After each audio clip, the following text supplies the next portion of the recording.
Simone Manuel will be at the grocery store, and someone might stop her and ask, "What sport do you do?" "Sometimes I entertain them a little bit and I let them guess," she says with a slight laugh, and swimming is never their guess. "When I end up telling them I swim, I kind of get some crazy eyes. I've gotten laughed at. There's no way that you're a good swimmer, even though they look at my build." Actually, she will tell them, "I've won Olympic medals." Manuel was 20 in 2016 when she became the first black woman to win an individual gold at Olympic swimming. Nearly 10 years later, she sometimes still feels dragged down by the heft and responsibility of the moment, and she still faces the stereotypes that are assigned to her race and sport. The most common one is that black people can't swim, Manuel tells USA Today Sports. "I still hear that to this day, unfortunately.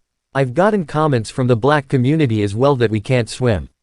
Manuel, 28, has won 7 Olympic and 16 World Championship swimming medals. She is seeking more, but spoke of another opportunity ahead of International Water Safety Day on Wednesday.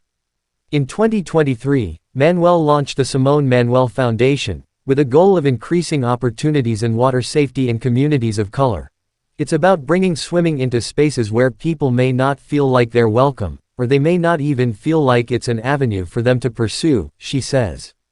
According to a report by the United States Centers for Disease Control and Prevention (CDC) released last May, nearly 64% of black children have little to no swimming ability.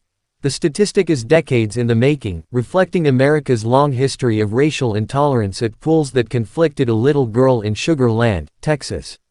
"I began to question if swimming was the sport for me," Manuel says.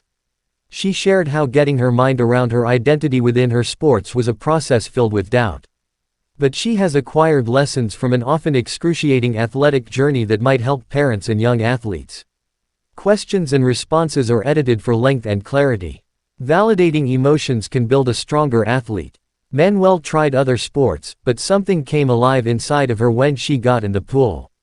The water not only cooled her from the sweltering Texas heat, but filled her with confidence, pushing her up into training groups with older swimmers. Then a voice in her head told her she should quit.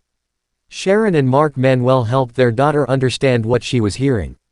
Sharon also would scroll the internet with her young daughter, pulling up photos of past black swimming champions like Olympic silver medalist Maritza Correa McClendon. USA Today, how did your parents support you in swimming?